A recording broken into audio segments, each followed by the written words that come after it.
Very excited to speak to my next guest. So, yeah, we'll talk Karate Kid and all the great movies like Wildcats and one that's totally left off your resume, which is The Best of Times. But Robyn Lively has a feature family film, which I'm all in on, which hits real close to home for me, called Strong Fathers, Strong Daughters, and it will be on the streaming service Pure Flix. It is on there actually right now. So, and it's based off of the best-selling book by Dr. Meg Meeker. And the Pure Flix streaming, Robyn, is a faith-based streaming service with family-friendly entertainment, right? It is, yes. Yeah. I do feel like this one is this film though is it's very mainstream, and I don't mean to like sound mean or anything, but like I find that, and I've heard this, that also like a lot of the faith-based films are super corny. This one is not. This one is so good. Yeah, so I've seen the trailer, and the guy that who's this guy that plays your husband in this movie? I mean, where did this guy? Where did they find this character? You know what I'm saying? That is my real life husband, Bart Johnson. Is that awkward? Is that weird to play husband and wife on camera and then also at home? No, not at all. It was like, whoa, we've been prepping 23 years for these roles. This is so much fun. So it was actually very seamless. It was, we've actually worked together a few times, but only in like we'll have a line here or a line there to each other, but we've never played a couple. So this was a great experience for us. And it's like, I often say you get on set and you're meeting someone for the first time, and it's like, oh, hi, I'm so-and-so. I'm playing your wife. And you're like, you're having to manufacture all of these emotions and history together. And with Bart, it was just like, well, we just come with it all, So it was really pretty cool. Yeah, I asked Peter Herman that one time, the husband of Mariska Hargitay, and I'm a big Law and Order fan, and he came on to promote something, and I guess he was doing the interview in the bedroom, and I think he was still in bed. It sounded like he was still in bed, and if she was next to him, and I didn't want to be rude and be like, hey, put on your wife, but it was kind of cool. But I asked them the same question, because they both do SVU, and I was, not every day. Look, I've been married for over 10 years now, and I'm a stepdad to two fantastic kids, which is why I started this conversation with, this kind of hits home because my daughter's going into her senior year, but I don't know if I could act with my wife on camera. I think I'd be too critical of her, probably. I don't know. We've been doing this for so long. Like now with, since COVID, we do so many self-tapes, and we're always putting each other on camera for things, and like we'll give each other notes, we direct each other, we don't have any issues at all with that. So I don't know, I guess maybe because we've been doing it for so long, and my husband ended up the way that I met him was through my father, my husband did his first film with my dad called Mi Familia, and so it was like immediately, that's how he's brought into the family, is through film. So it's a really cool story, and you don't have time to hear it, but it is a really good one. No, that's where you're wrong, Robyn. I have all the time in the world, and I was actually going to ask you how you met, because it's no secret that you come from a very famous, talented family, and I would be intimidated to walk into that family, especially being an actor, Right. Well, and thank you for that. That's really kind of you to say. This has been, for me, like I've done this my whole life, ever since I was 3 years old. It's like all I've ever known. And my dad, I've worked with so many members of my family. It's been so great. And like I said, I've worked with my husband, but to be able to have the opportunity to work as a couple was so great. And it just feels so second nature, and my dad took to Bart immediately, like he came home to my mom, unbeknownst to me. And he was like, well, I just met my future son-in-law.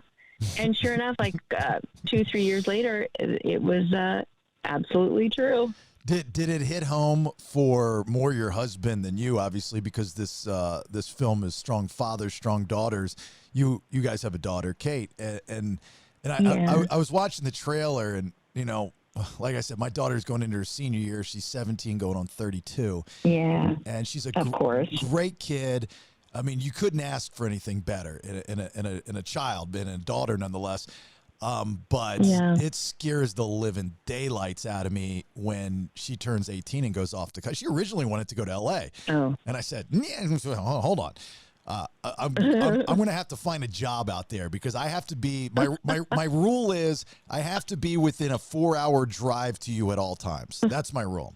Oh, I love that. I love that so much. And I just can hear your bond and your relationship with your daughter and how important that is. And I think that's the message that this film is trying to put out there, how crucial the role of the father is to the daughter in their development and who they are. And I'm with you. Like I can't imagine, we went through our oldest son, going to college and leaving the nest, and it was like, it was so hard. Mm-hmm. I can't imagine, because it's right around the corner for our daughter. And Bart is like, you know what? She's not allowed to get any older than 17. That's it.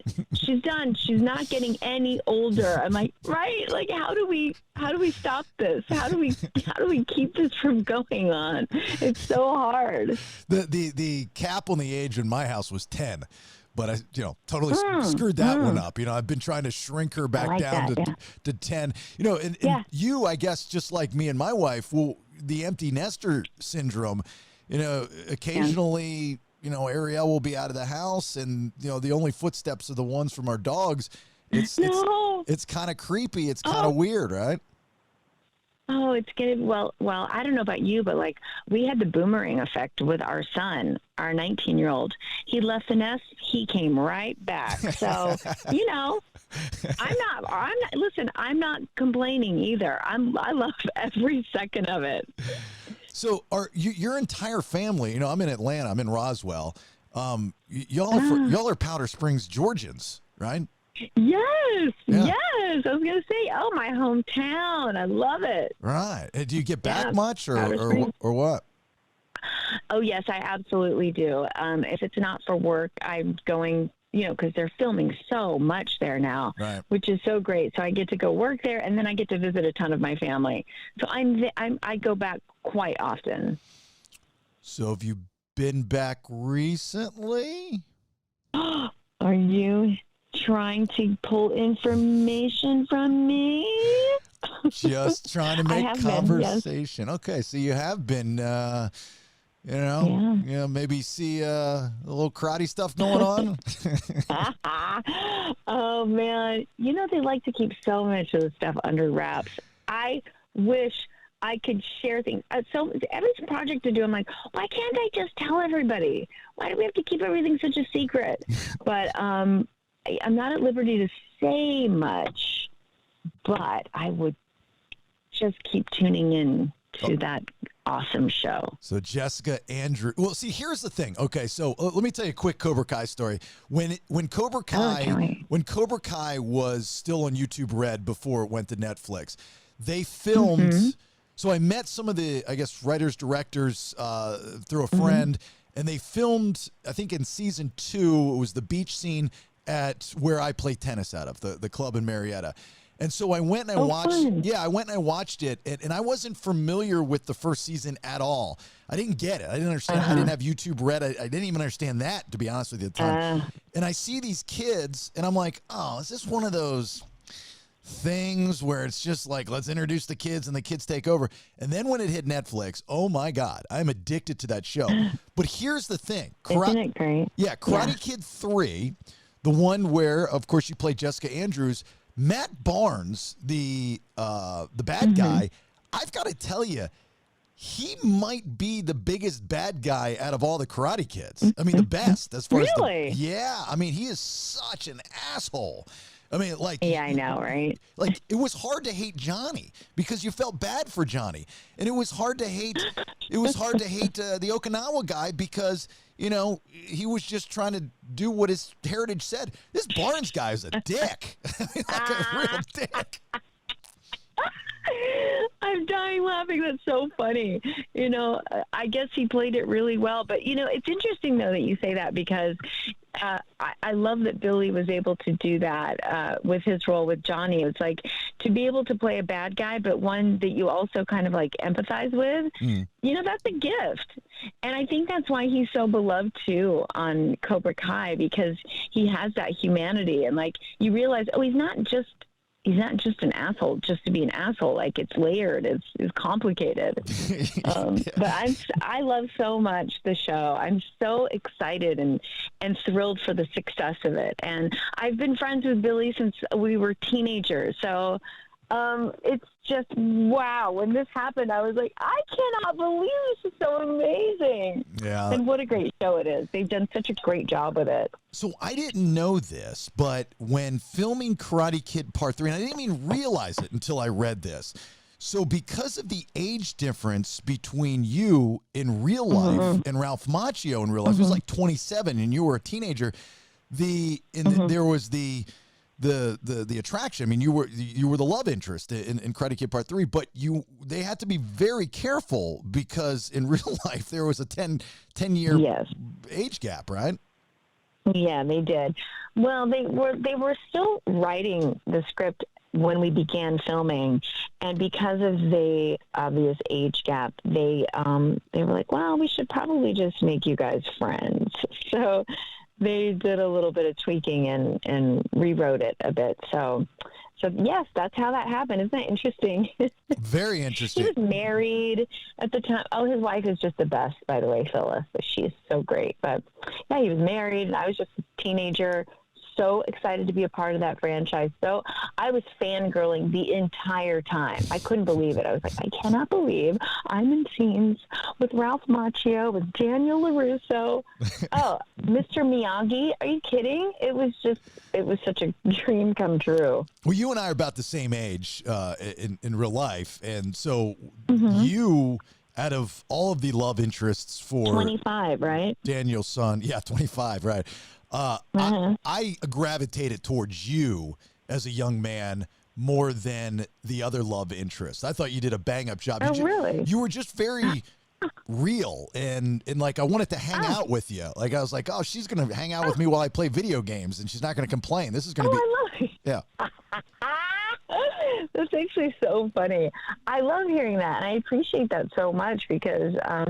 oh, gosh, I just thought I loved Elizabeth Shue so much. I loved her character. I loved the first one.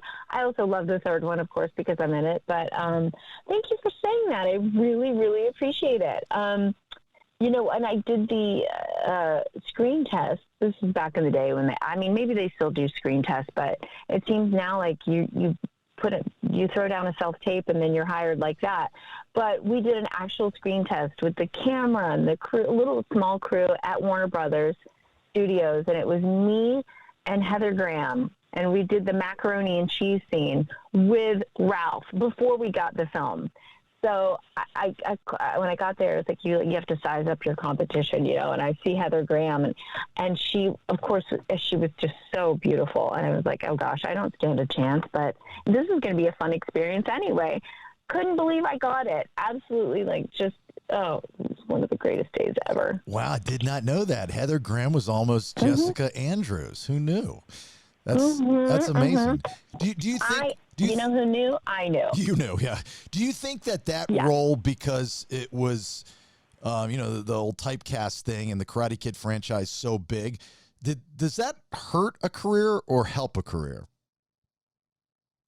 Oh, I didn't find that it hurt at all. I don't, it's so interesting because I don't really know that I paid that much attention to how things affected my career. It just seemed pretty steady. Like the work was consistent and steady, but I don't feel like, I was in Karate Kid and then all of a sudden I just blew up. That didn't happen either. So, yeah. Do the other members of your family, European Vacation, Jason. You know, I mean, it's always looked at as kind of the redheaded stepchild, no pun intended, to the vacation movies.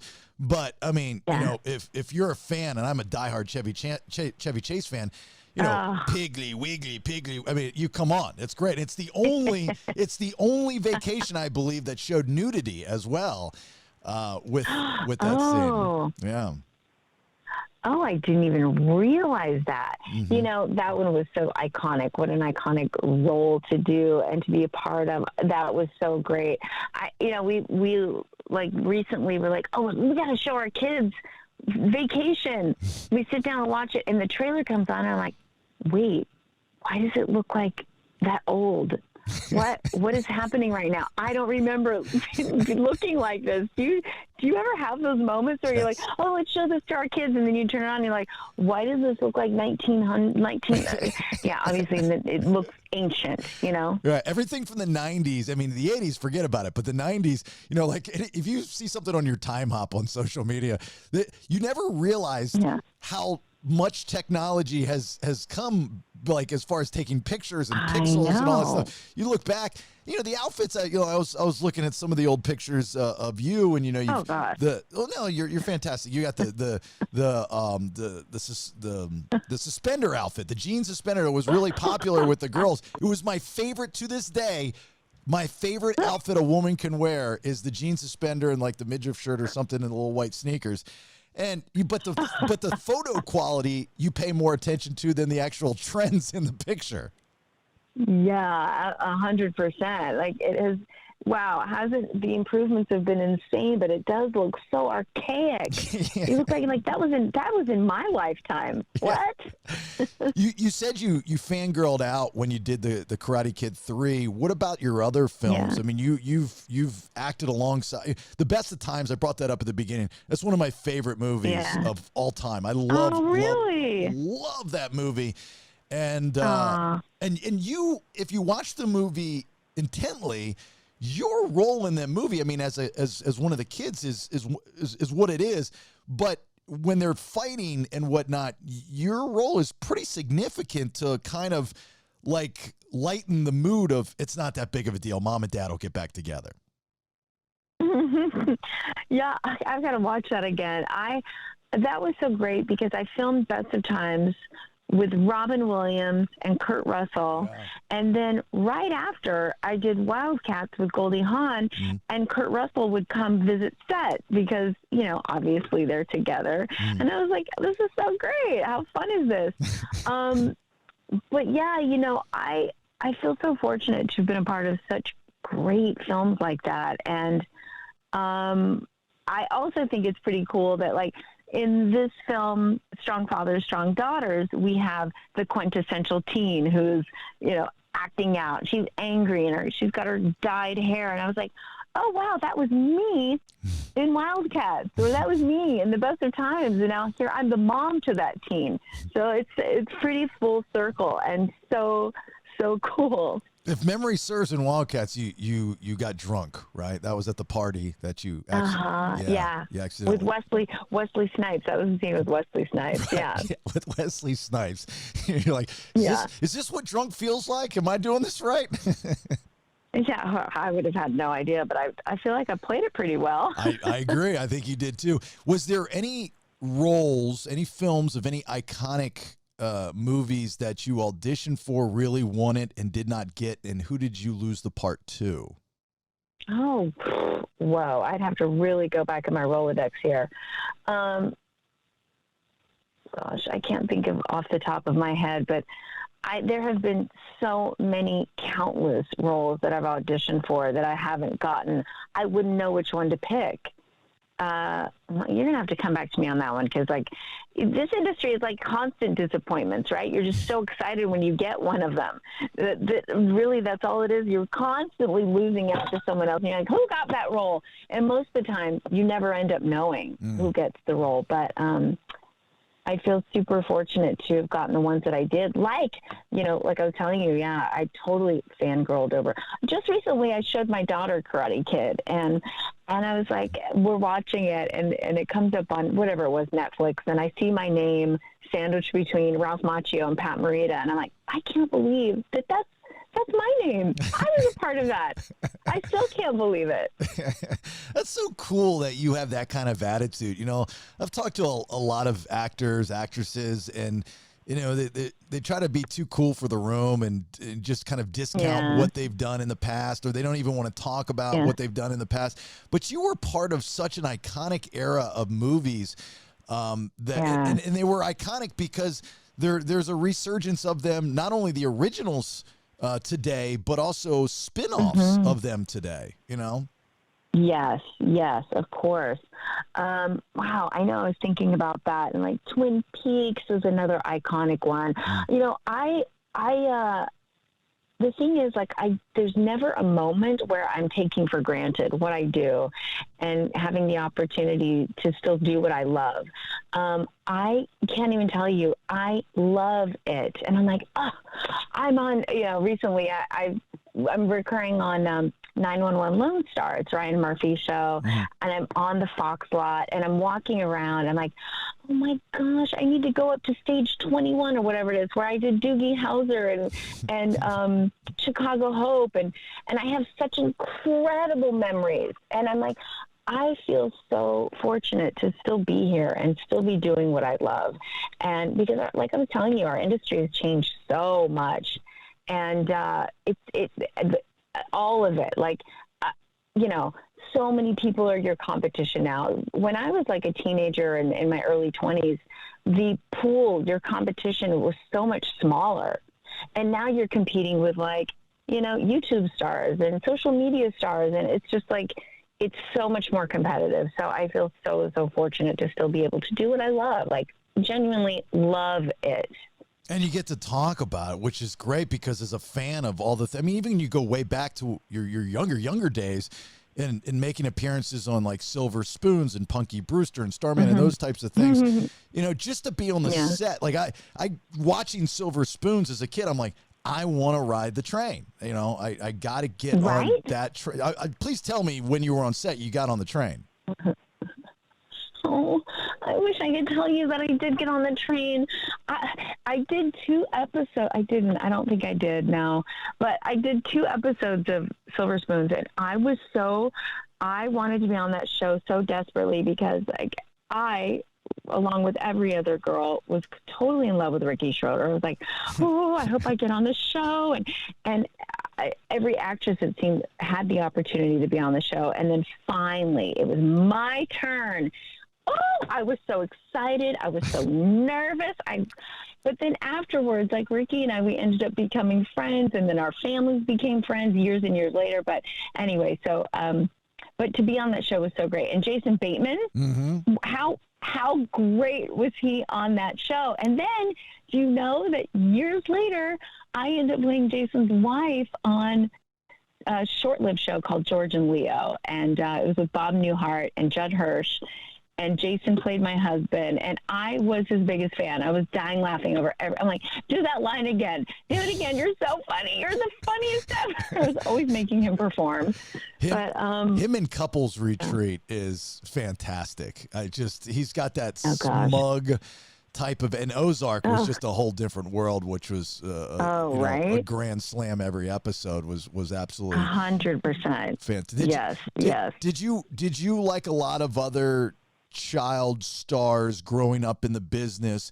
I mean, you grew up, I mean, it wasn't normal for you, so the people that you would date would be also other actors.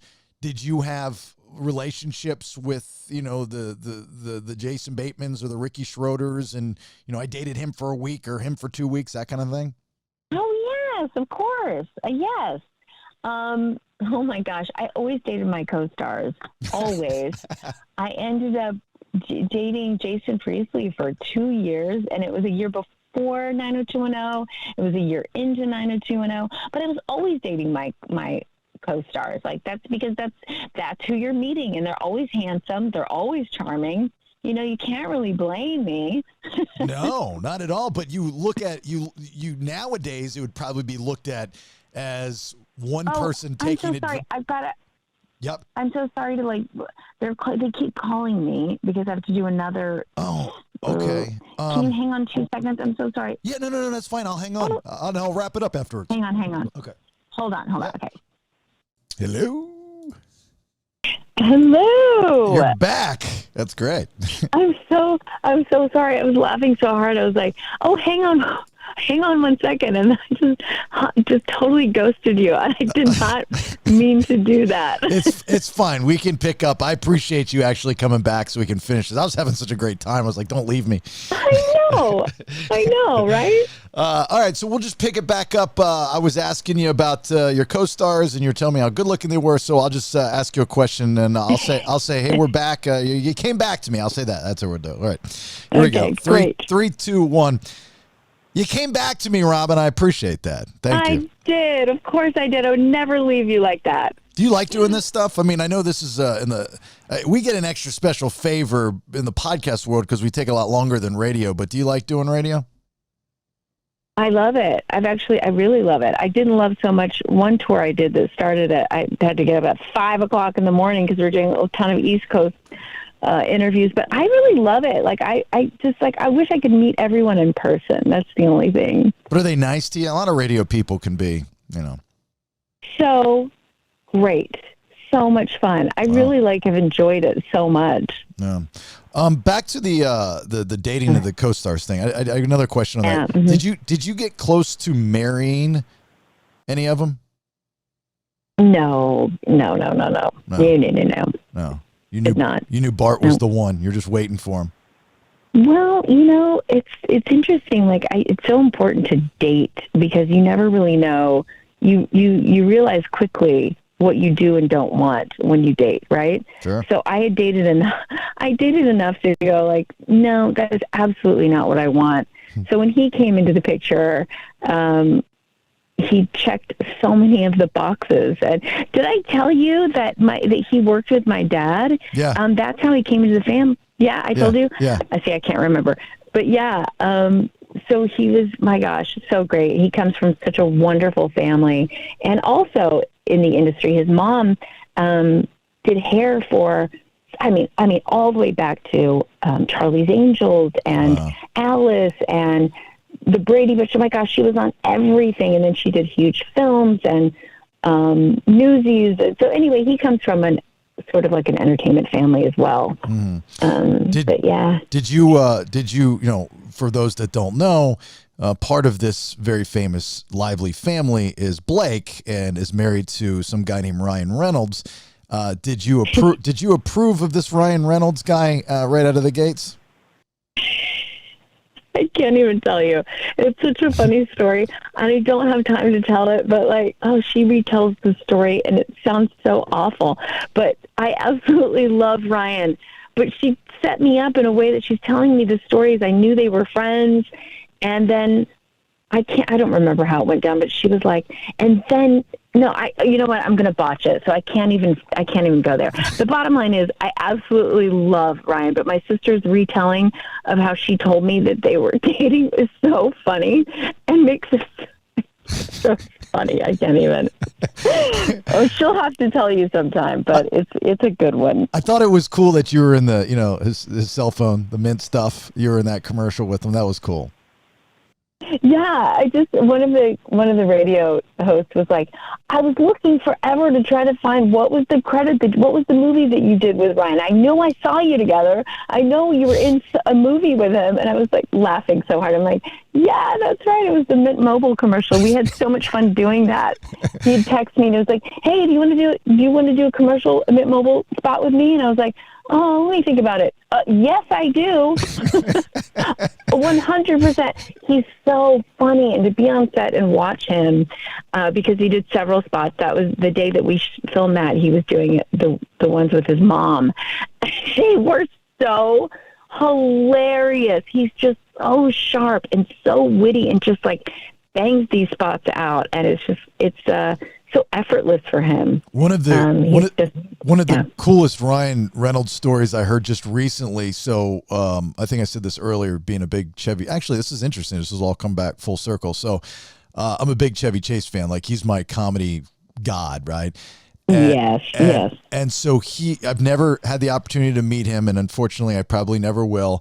or interview him, but he was in Atlanta during this past Christmas time doing a tour for Christmas Vacation, and he brings kind of like, I think, a family friend that does the Q&A, somebody that they've known for a while because of his health, and his wife was there just to pick up the pieces.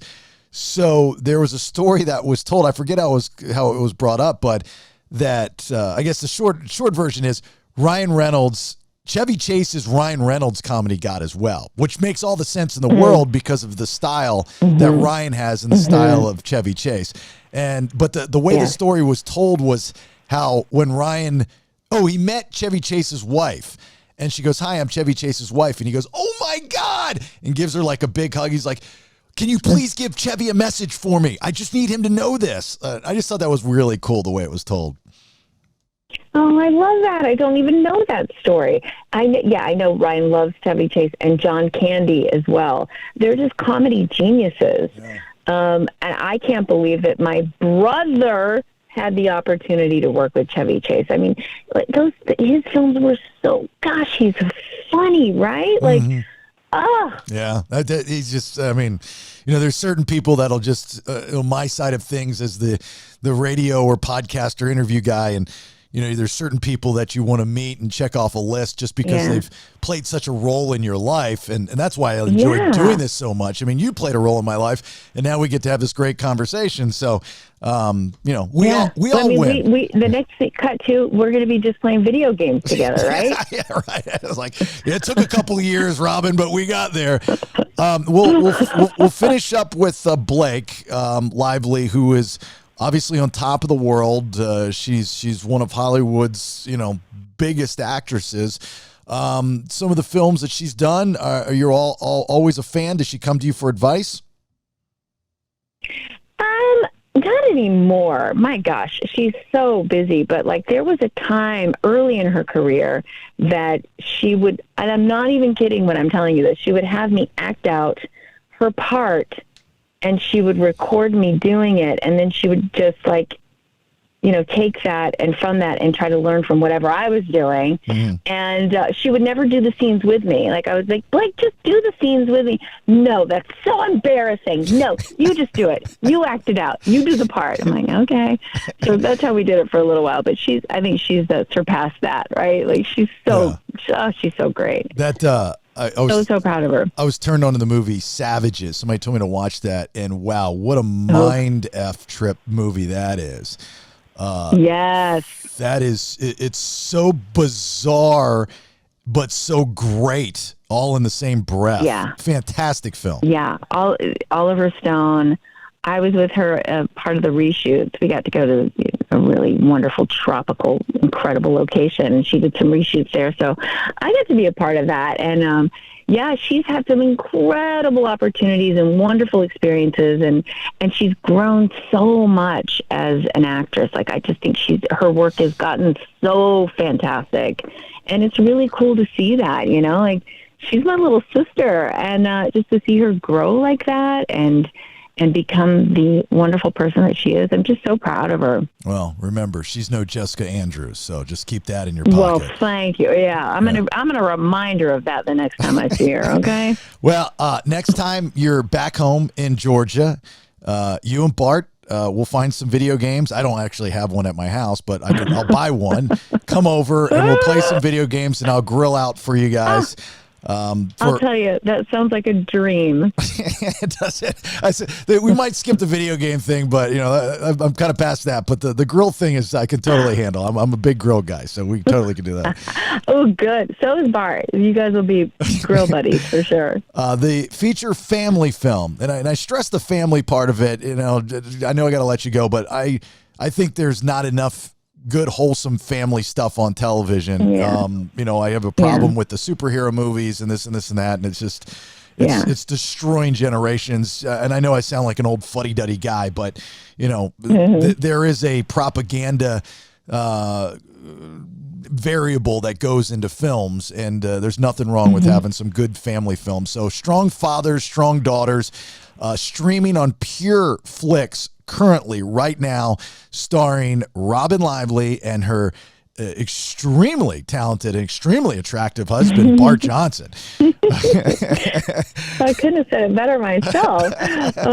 I'm excited to share this. I think people are going to love it. I'm so proud to be a part of it, and I think you're right. Like I love that this is it is for the whole family, and I find that so many films and television shows are trying so hard to push the envelope, and it's like, can't we just make something, just something simple and easy and something mainstream and that everybody can watch, and it's just, and that is what this film is, and I'm super excited to share it. So thank you so much for having me. Thank you for giving me all the time and then coming back, and hopefully we'll talk soon. Okay, yes. Robyn?